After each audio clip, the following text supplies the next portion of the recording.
ప్రభువా, నా పెదవులను నా హృదయమును శుద్ధి చేయుము. నేను నీ పవిత్ర సందేశమును ప్రజలకు వినిపింతును. పితకు పుత్రునకు పవిత్రాత్మకు స్తుతులు, ఆదిలో వలె ఇప్పుడును ఎల్లప్పుడును కలుగునుగాక. క్రీస్తు ప్రభుని జనన మహోత్సవము. ప్రియమిత్రులారా, మీకెల్లరకును దైవాశీస్సులు. ప్రభుని జనన మహోత్సవ శుభాకాంక్షలు తెలియజేస్తూ ఉన్నాను.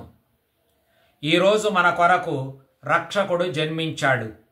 విశ్వజనీన శ్రీసభ ఈ సత్యాన్ని ప్రపంచమంతటా సంతోషముతో ప్రకటిస్తూ ఉంది. కావున మహోన్నత దేవుని ఈ రక్షణ ప్రణాళికలో ఉన్న అంశాలను ఈరోజు క్షుణ్ణంగా పరిశీలించుదాం, భక్తిపూర్వకముగా ధ్యానించుదాం. అద్భుతమైన ఈ దైవ కార్యాన్ని తలంచుకొని ప్రభువునకు సకల స్తుతులు చెల్లించుదాం. క్రీస్తు నరవతార మహోత్సవమునకు క్రిస్మస్ అనే పేరు జనసామాన్యమైపోయింది. అయినా ఈ ప్రయోగం క్రీస్తు నరవతారానికి తగిన భావాన్ని స్ఫురింపచేయదు. కానీ ఈ పదానికి అతీతమైన వేదాంశాలు మన ప్రభు జనన మహోత్సవంలో ఉన్నాయి.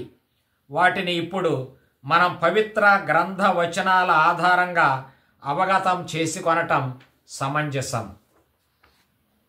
అసలు క్రీస్తు జననం ద్వారా దేవుడు సాధించింది ఏమిటి అని ప్రశ్నిస్తే యెషయా ప్రవక్త చెబుతున్న అంశం ఇది. క్రీస్తు నరవతారం ద్వారా దేవుడు నరజాతిని పరిణయమాడాడు, అనగా వరించి వివాహమాడాడు, పెండ్లి చేసుకొన్నాడు. దేవుని ప్రేమకు నిత్య తనయుడైన క్రీస్తునందు దేవుడు మానవ జాతితో శాశ్వత ప్రేమ ఒప్పందాన్ని కుదుర్చుకొన్నాడు. ఇది దేవుని ప్రథమ ప్రేమ ఘట్టము అని చెప్పటం అతిశయోక్తి కాదు. ఈ సత్యాన్ని యెషయా ప్రవక్త ఇట్లు ప్రకటించాడు: నిన్ను సృజించిన వాడు నీకు భర్తయగును, సర్వశక్తిమంతుడైన ప్రభువు అని అతని పేరు. విశ్వధాత్రికిని దేవుడని అతనికి పేరు. ఈయన పవిత్రుడు, నీ దేవుడు, ఈయనే నీ రక్షకుడు. కావున నీవు భర్తచే పరిత్యక్తయై, అనగా విడనాడబడిన దానవై, దుఃఖాక్రాంతురాలైన పడుచు భార్య వంటి దానవు. కాని ప్రభువు నిన్ను మరలా చేపట్టును. అతడు నీతో ఇట్లు పలుకుచున్నాడు: నేను నిన్నొక క్షణకాలము పరిత్యజించినను, గాఢానురాగముతో నిన్నిప్పుడు స్వీకరింతును అని. యెషయా 54:5-6 వరకు. ఇక్కడ గాఢానురాగం అనే ప్రయోగం చాలా ముఖ్యం. గాఢానురాగం అంటే ఎట్టి పరిస్థితుల్లోనూ ఈ ప్రేమ సన్నగిల్లిపోయే ప్రసక్తే లేదు. ఈ గాఢానురాగము వలననే దేవుడు ఎంతో సంతోషముతో నరజాతిని తన సొంతము చేసుకొనటానికి నరావతారుడు అయ్యాడు. నరావతారుడైన ఈయన సాధారణ వ్యక్తి కాదు. కానీ నిన్ను నన్ను సమస్తమును సృష్టించిన సృష్టికర్త, పరమ పవిత్రుడైన దేవుడు. ఆయనే రక్షకుడు. కావున ఈ దేవుడు తన పావిత్ర్యాన్ని ప్రదర్శిస్తూ మానవ జాతిని రక్షిస్తూ ఉన్నాడు. దీనికి తిరుగులేని తార్కాణమే క్రీస్తు నరావతారం. ఇది క్రీస్తు జననోత్సవం. అందువలన ఈ జగమంతా ప్రభువునందు ఆనందిస్తూ ఉన్నది. సర్వశక్తిమంతుడును పరమ పవిత్రుడును విశ్వధాత్రికి దేవుడును అయిన రక్షకునితో ఐక్యమైనందుకు సమస్త మానవలోకం పరవశిస్తూ ఉన్నది. పట్టరాని సంతోషముతో ఉప్పొంగిపోతూ ఉన్నది. పెండ్లి దుస్తులతో సుందరాతి సుందరముగా అలంకరింపబడిన వధువులాగా ఈ మానవ సమాజం మెరిసిపోతూ ఉంది. కావుననే యెషయా ప్రవక్త జగజ్జనుల అందాన్ని ఆనందాన్ని ఇట్లు అభివర్ణించాడు: యెరూషలేము ఇట్లనును, నేను ప్రభువునందు ఆనందింతును, నా దేవుని యందు ప్రమోదము చెందుదును. అతడు నాకు రక్షణము అను వస్త్రములను తొడిగించెను, విజయమును పుట్టము కట్టబెట్టెను. నేను ఆభరణములు దాల్చిన వధువు వలెను, శిరస్సుపై పూలదండను దాల్చిన వరుని వలెను ఒప్పితిని అని యెషయా 61:10. అలనాడు దేవుడు ఇశ్రాయేలు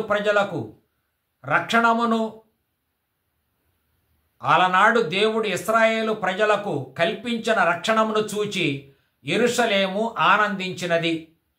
ఈనాడు రక్షకునిగా జన్మించిన క్రీస్తు నరవతారమును గాంచి మానవజాతి యావత్తు ఆనందిస్తూ ఉన్నది.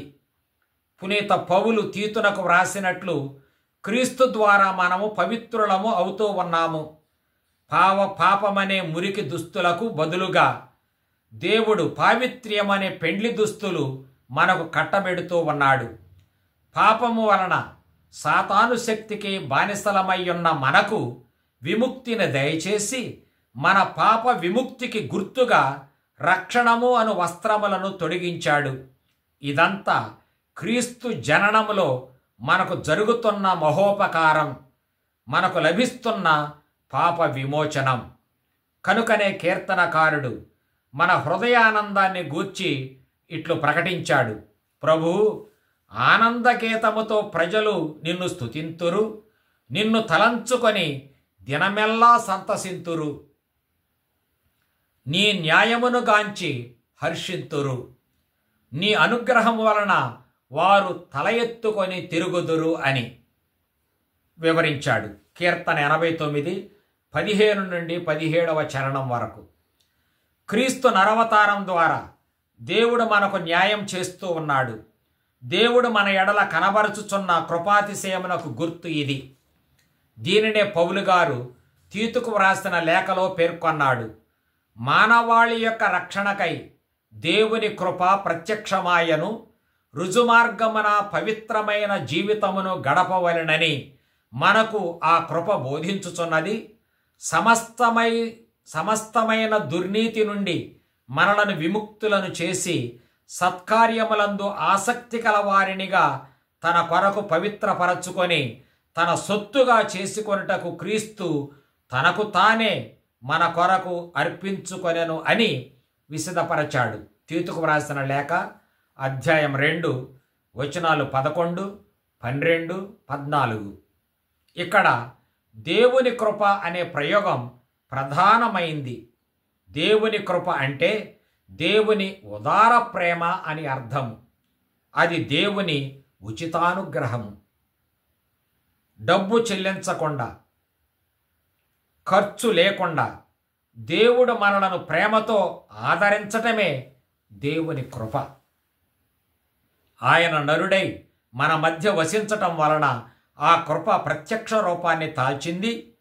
న్యాయమైన, సమంజసమైన, ఒప్పిదమైన ఈ దేవుని కృప ఒక రూపాన్ని తాల్చి మన కన్నులకు కనిపించింది. అదే క్రీస్తు నరావతారం. అదే దేవుడు నరుడుగా జన్మించటం. ఈ దేవుని మాహాత్మ్యం వలన మనం రక్షణ పొందాం. ఔదార్యముతో కూడిన ఈ దేవుని ప్రేమ వలన, అనగా మన కొరకు నరవతారమెత్తిన ప్రేమ వలన, క్రీస్తు రూపాన మన మధ్య మానవునిగా నివసించిన ప్రేమ వలన సమస్త దుర్నీతి నుండి దేవుడు మనలను విముక్తులను చేశాడు. ఈ సత్యాన్ని మనం గ్రహించిన వారమైతే మనము రుజుమార్గమున పవిత్ర జీవితమును గడపగలము. లేకుంటే సత్కార్యములందు మనలో ఆసక్తి ఉండదు. దానికి తోడు భక్తిహీనత, లౌకిక వ్యామోహములు మనలను కబళించి వేస్తాయి. అందుకే దేవుని ఉచితానుగ్రహమైన ప్రేమలో మనం మనుగడ సాగించాలి. క్రీస్తు నరవతారం దీని కొరకు సంకల్పింపబడినది. ఈ సంకల్పమే మనకు ఆనందాన్ని దయచేస్తుంది. మనం ప్రేమమయుడగు దేవుని వడిలో, ఆయన కౌగిట ఉన్నామనే సంతృప్తిని ఇది మనకు కలిగిస్తుంది. క్రీస్తు జన్మించిన ఈ పర్వదినం నాడు గగనమును చీల్చుకొని వచ్చిన మహాజ్యోతి భూజనులపై ప్రకాశించిందంటూ పూర్వపు ప్రవక్త యెషయా పేర్కొన్నాడు. నేటి సువార్త గ్రంథ పఠనం కూడా ఇదే విషయాన్ని వెల్లడించింది. యెషయా ప్రవక్త ప్రవచనం ప్రకారం చీకటిలో నడుచు జనులు పెద్ద వెలుగును చూచిరి, దట్టమైన నీడలు క్రమ్మిన తావున వసించు ప్రజల మీద జ్యోతి ప్రకాశించను అని ఉంది. యెషయా 9:2. అయితే ఈ వెలుగునకు కారణమేమిటి? ఈ ప్రశ్నకు బదులు పలుకుతూ యెషయా ఇట్లు వాకొన్నాడు: మన కొరకు ఒక శిశువు జన్మించెను, మనము ఒక కుమారుని బడసితిమి. యెషయా ప్రవక్త స్పష్టం చేశాడు 9:6. అయితే ఈ వెలుగు సర్వసాధారణమైన సూర్యుని కాంతి కాదు, లేక విద్యుత్ దీపాల నుండి ప్రసరించే వెలుతురు కాదు. కానీ ఈ వెలుగు రక్షణపు వెలుగు, మానవ హృదయాన్ని ఆనందముతో నింపే వెలుగు. ఇది నిరాశను నివారించే నిరీక్షణతో మనిషిని ముందుకు నడిపించే వెలుగు. అందువలన ఈ వెలుగు లోకరక్షకునిగా జన్మించిన క్రీస్తు పాపడే. ఈ క్రీస్తు శిశువు వలన ప్రభువు తన జనులకు మహానందమును దయచేశాడు. వారి సంతోషమును అధికము చేసి వారిని సంతోష చిత్తులను గావించాడు అన్నాడు యెషయా 9:3. కనుక ఈ రాత్రి వేళ జగమంతా రక్షణ ఆనందముతోనూ రక్షణపు వెలుగుతోనూ నిండిపోయినది. ఈ ఆనందము, ఈ ప్రకాశము క్రీస్తు శిశువే. ఈ రక్షణపు వెలుగైన యేసు బాలుని పేర్లను యెషయా ప్రవక్త ఇట్లు పేర్కొన్నాడు: మన కొరకు శిశువుగా జన్మించిన ఆ కుమారుని పేర్లు ఇవి: అతడు ఆశ్చర్యకరుడైన సలహాదారు, అతడు బలాఢ్యుడైన దేవుడు, అతడు శాశ్వతుడైన జనకుడు, అతడు శాంతికరుడైన రాజు. యెషయా 9:6. బేత్లెహేములో పుట్టిన ఈ బాలుని గూర్చి క్రైస్తవ లోకం ఎంతగానో ధ్యానించింది. యెషయా ప్రవక్త ప్రస్తావించిన పేర్లన్నీ దైవ కుమారుడైన క్రీస్తునకు అన్వయించింది. తదనుగుణంగానే క్రైస్తవ సంప్రదాయములోను క్రైస్తవ దైవార్చనలోను ఈ పేర్లన్నీ నరావతారుడైన క్రీస్తునకు చెందినవేనని భావించింది. కనుకనే వాటి భావాన్ని ఇప్పుడు పరిశీలించుదాం. మన కొరకు జన్మించిన శిశువు ఆశ్చర్యకరుడైన సలహాదారు అనగా క్రీస్తు దివ్య జ్ఞానంలోను వివేకంలోను మహాప్రావీణ్యాన్ని ప్రదర్శిస్తాడు. క్రీస్తు స్వయంగా ప్రకటించినట్లే ఆయనే మార్గము, ఆయనే సత్యము, ఆయనే జీవముగా ఉంటాడు. ఆ శిశువు బలాఢ్యుడైన దేవుడు అనగా క్రీస్తు దేవుని వంటివాడు. తన ప్రజలకు శత్రు బాధ నుండి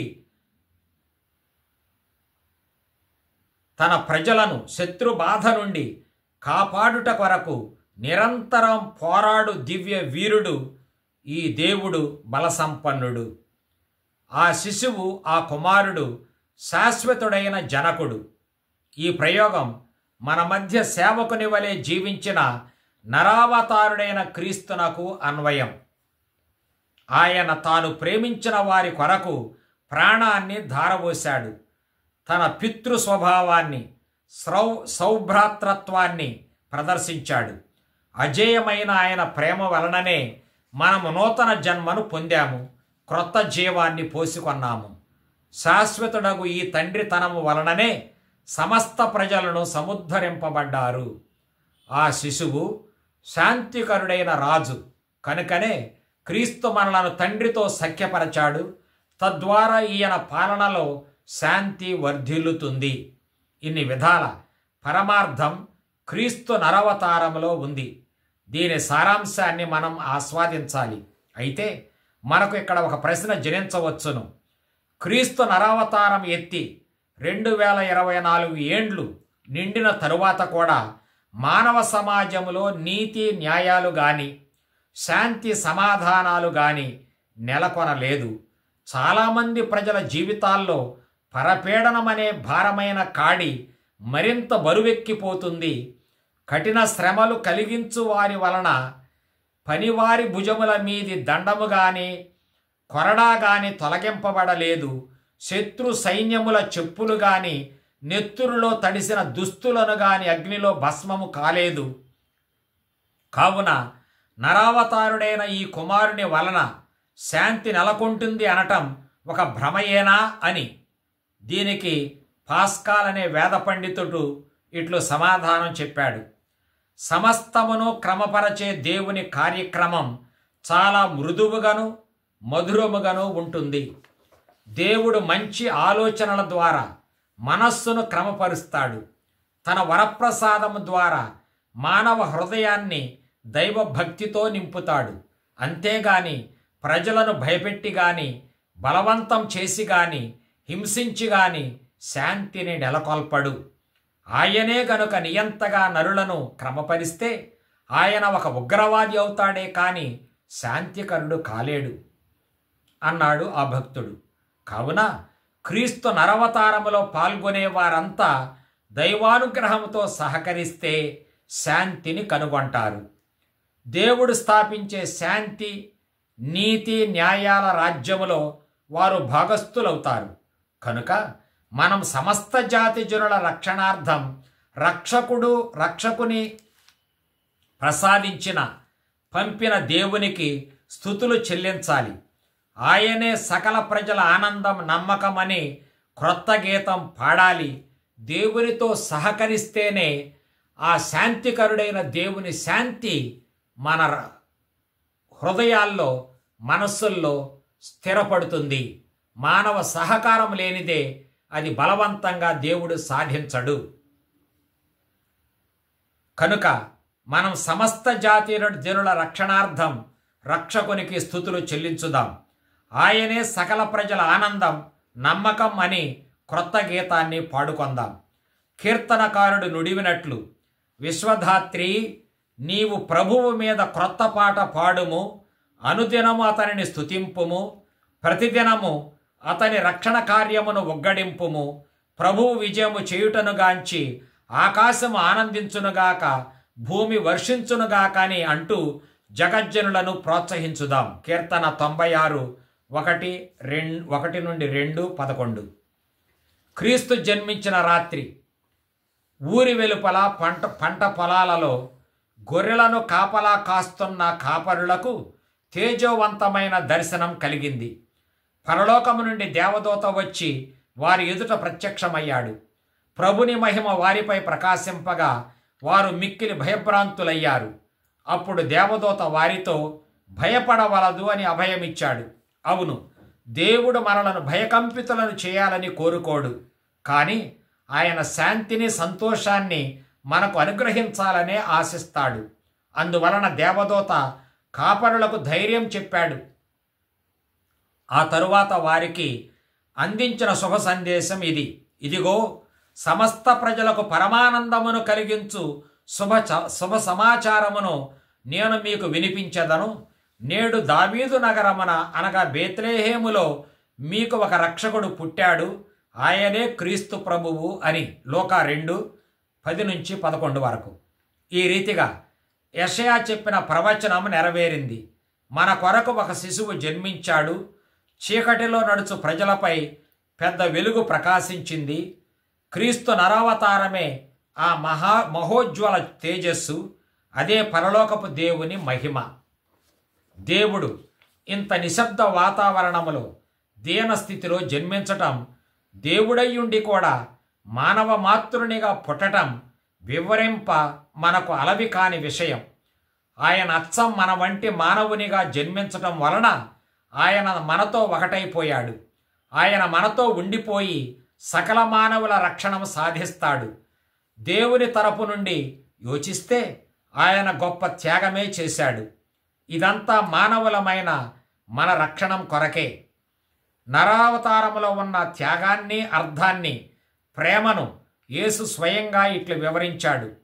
దేవుడు లోకమును ఎంతో ప్రేమించి, అనగా చెప్పలేనంతగా ప్రేమించి తన ఏకైక కుమారుని ప్రసాదించాడు. దేవుడు తన కుమారుని లోకమును రక్షించుటకు పంపెనే గాని దానిని ఖండించుటకు పంపలేదు అని. యోహాను 3:16-17. ఆ పిమ్మట క్రీస్తు అంశమును రూఢిపరుస్తూ, నేను వచ్చినది లోకమును రక్షించుటకే గాని ఖండించుటకు కాదు అని నొక్కి వక్కాణించాడు. యోహాను 12:47. కావున మన దుర్బుద్ధులు ఎలా ఉన్నా సరే మన విషయంలో దేవుని ప్రేమ ప్రణాళిక మాత్రం మారదు. మనం ఆయన ప్రేమకు కల్పించే అడ్డంకులన్నీ ఆయన అధిగమించి మనలను తనతో కలుపుకొని పోతాడే గాని మనలను చేయి విడువడు. ఆయన వచ్చిందే మనతో ఐక్యమైపోవడానికి, మనలను దేవునితో సఖ్యపరచటానికి, మన మధ్య పరస్పర మైత్రిని అన్యోన్యతను నెలకొల్పటానికే ఆయన నరావతారుడు అయ్యాడు.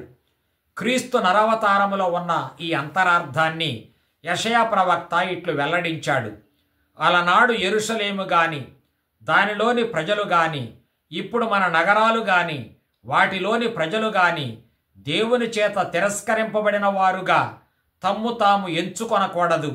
ప్రభువు మాటల్లోనే చెప్పాలంటే పరిత్యక్తను అయ్యాను అని యెరూషలేము శోకించకూడదు. తాను ప్రతిష్ఠించుకొనిన యెరూషలేమును విడనాడుట దేవుని సహజ గుణము కాదు. పర్వతములు గతింపవచ్చునుగాక, తెప్పలు చలించినా చలింపవచ్చునుగాక, నా కరుణ మాత్రం నిన్ను విడనాడదు అని నీ మీద నెనరు చూపు ప్రభువు పలుకుచున్నాడు అని ప్రభువు ఈ శాశ్వత ప్రేమను ప్రకటించాడు యెషయా 54:10. దేవుని ఈ నిత్య ప్రేమకు తార్కాణమే క్రీస్తు నరావతారం. తాను సృష్టించి ప్రేమించే నరులపై దేవుని ప్రేమ అజేయంగా నిలుస్తుంది. అది తిరుగులేని స్థిరమైన ప్రేమ. కనుక దేవుడు నరవతారం ఎత్తడం వలన ఆ ప్రేమ యథార్థమని రుజువయింది. క్రీస్తు జననములో దేవదూతలు వెల్లడించిన మరొక వేద సత్యం ఇది. బేత్లెహేములో జన్మించిన క్రీస్తు శిశువు లోక రక్షకుడు మరియు ప్రభువు. లోక 2:11. అనగా నరావతారుడైన క్రీస్తు లేక మెస్సియా రక్షకుడుగను ప్రభువుగను లోక ప్రవేశం చేశాడు. లోకా సువార్తకారుడు ఈ పదాలను వాడటం వెనుక ఉన్న అంశాలు మనం గుర్తించాలి. ఈ కాలంలో అన్యమతస్థులు తాము నమ్ముకొన్న అనేక మంది దేవరలను రక్షక దేవరలు అని పిలుచుకునేవారు. ఆ కాలంలోనూ అంతే. ఇది మత విశ్వాసపరమైన అంశం. ఇక రాజకీయంగా యోచిస్తే కైజరు వంశపు రాజులందరూ తామే రక్షకులం అని ప్రకటించుకున్నారు. ఆ రోజుల్లో కైసరు అనే రాజు తనను తాను దైవంగా ప్రకటించుకున్నాడు. అతని ఇంటి పేరు అగుస్తుస్. ఈ అగుస్తుస్ కైసరు దైవ సంభూతుడు గనుక అందరూ అతనికి మొక్కాలని ఆదేశించాడు.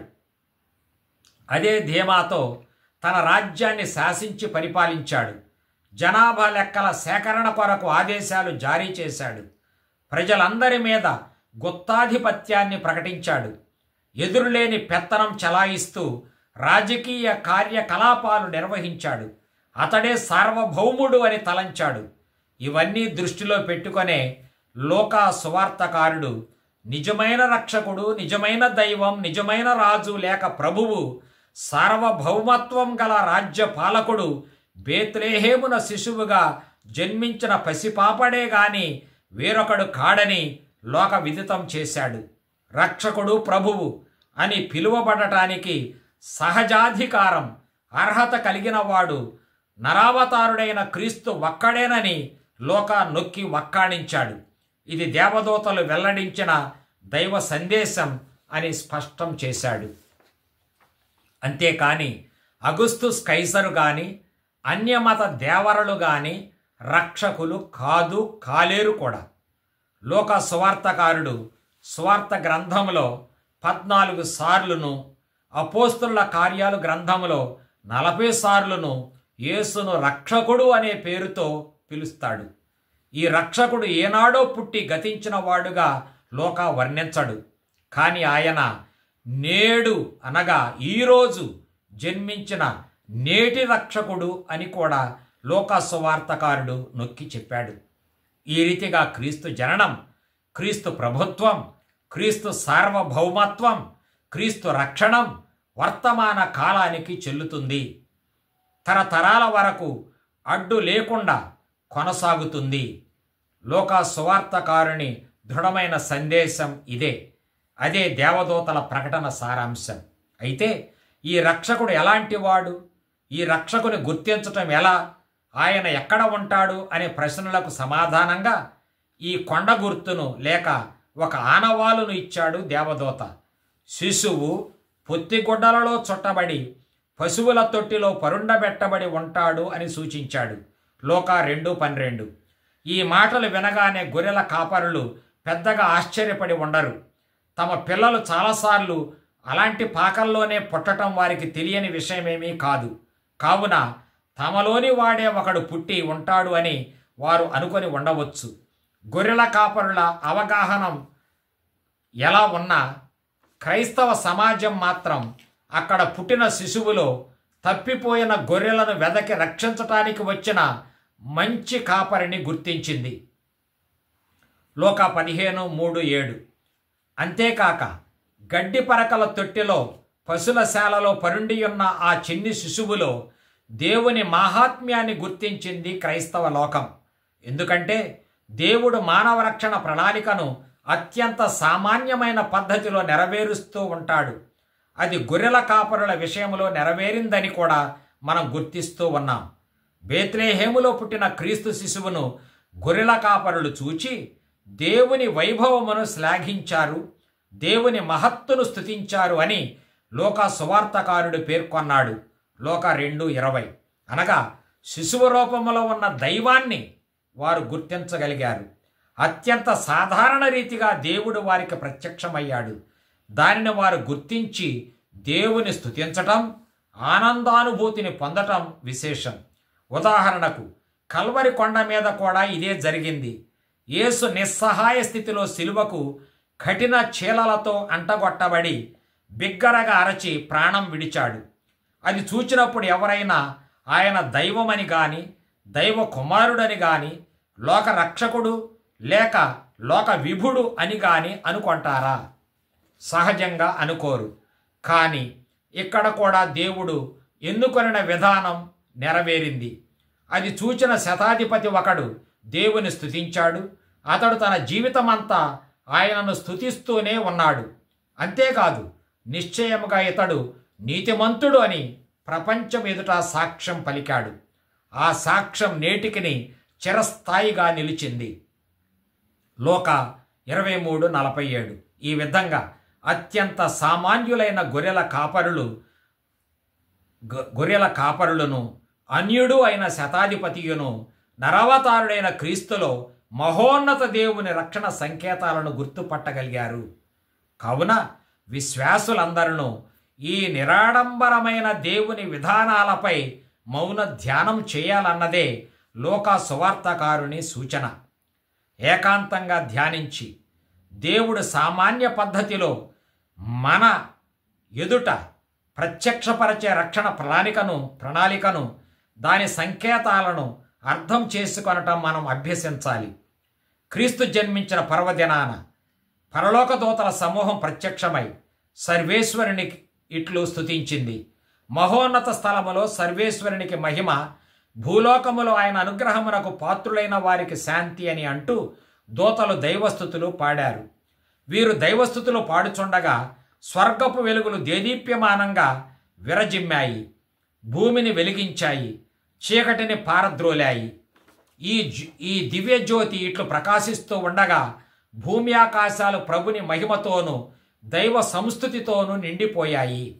దివ్యును భువియును దేవదూతల మధుర స్వరాలతో మారుమ్రోగాయి. ప్రభుని ప్రేమ విశ్వమంతటిని ఆవరించినది.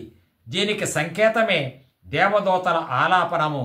దైవసుతిని జన్మ వలన ఈ లోక ప్రజలు దేవుని అనుగ్రహమునకు పాత్రులయ్యారు అనటానికి ఆధారం. క్రీస్తు నరావతారం వలన రక్షణపు రాయబారులుగా దేవదూతలు బారులు తీరి దైవస్థుతులు పాడారు. అయితే ఈ అనుగ్రహమును తొలిసారిగా చవిచూచిన వారు సర్వసామాన్యులైన గొర్రెల కాపరులు. దీనిని గూర్చి క్రీస్తు ప్రభువు పరలోకపు తండ్రిని స్తుతించాడు. పరలోక భూలోకములకు అధిపతివైన తండ్రి, ఈ విషయమును నీవు జ్ఞానులకును వివేకులకును పరుగుపరచి పసిబిడ్డలకు వీరిని తెలియపరచినందులకు నీకు ధన్యవాదములు. అవును తండ్రి, ఇది నీ అనుగ్రహపూర్వక సంకల్పము అని వెల్లడించాడు. లూకా 10:21. ఈ స్తుతి గొప్ప వేదాంశాన్ని వెల్లడిస్తుంది. దేవుడు ఎల్లప్పుడూ సామాన్యుల ప్రక్కన నిలుస్తాడు. సమాజములో చేదరింపునకు గురి అయి సమాజము చేత తిరస్కరింపబడిన వారిని దేవుడు సాదరంగా చేరదీస్తాడు. ఎందుకనగా వీరు దేవుని సువార్త బోధకుల వాక్కులను ఆలకించి దానిని ఆనందంతో స్వీకరిస్తారు. వీరు అధిక సంఖ్యలో అవలేలగా దేవుని చెంతకు తరలి వస్తారు. తరలి రావటమే కాదు, దేవదూతలతో కలిసి సర్వేశ్వరుని స్తుతిస్తారు. ఈ కారణము చేతనే మన దైవార్చనలో దేవదూతల గీతాలు చేర్చబడ్డాయి. సర్వశక్తిమంతుడును బలాఢ్యుడైన ప్రభువు పవిత్రుడు, పవిత్రుడు, పవిత్రుడు, మహాపవిత్రుడు, మూడంతల పవిత్రుడు. పరలోకమును భూలోకమును ఆయన మహిమతో నిండి ఉన్నవి. మహోన్నతమైన హోసాన్న అను నది ఒకనాడు ప్రతినాడు స్వర్గదూతలు పరమనందు పాడుకొను గీతమే. అంతేకాక దేవుడు వాగ్దానము చేసిన శాంతిని నెలకొల్పుటకు తన కుమారుని ఈ లోకమున జన్మింపచేశాడు. ఈ కారణం చేతనే దివ్య బలిపూజలో శాంతిని మీకు అనుగ్రహించుచున్నాను, నా శాంతిని మీకు వసగుచున్నాను అని నీ అపోస్తలులతో వచించిన ప్రభువైన యేసుక్రీస్తువా, నీ సభకు శాంతిని సమాధానమును దయచేయుమని ప్రాధేయపడి ప్రార్థిస్తూ ఉన్నాము. ఈ రీతిగా నరావతారుడైన క్రీస్తు ద్వారా శాంతి కొరకు తపించే లోకానికి అది లభించింది. దేవుడు చేసిన రక్షణ వాగ్దానములు నెరవేరాయి. ఇంతకు ఈ క్రీస్తు నరవతారపు వృత్తాంతాలన్నీ ప్రబోధించేదేమిటి? దేవునికి మానవుని మీది ప్రేమ అపారమైంది. పాపాత్ముల రక్షణ కొరకు ఆయన చేయని ప్రయత్నమంటూ లేదు. అందుకొరకు ఆయనే క్రిందకు దిగివచ్చి దిగువలో ఉన్న మనిషి కొరకు వంగి మనిషిని పైకి లేవనెత్తాడు. మనలను తనతో సఖ్యపరచుకుంటూ ఉన్నాడు. మనం కూడా పరస్పరం సఖ్యతతో జీవించటం క్రిస్మస్. మనం ఎంత తక్కువ వారినైనా అలక్ష్యం చేయకూడదు.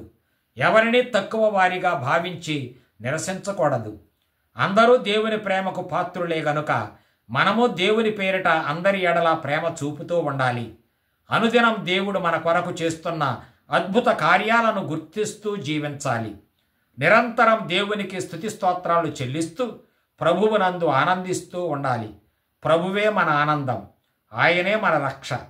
దేవుని మహిమ తేజస్సు నిరంతరం మన మీద ప్రకాశిస్తూనే ఉంది. ఈ వెలుగుబాటలో నడిస్తే మనలో శాంతి నెలకొంటుంది. ఇదంతా దైవానుగ్రహం. ఆయన కృప వలననే మనం ముక్తిని పొందాం.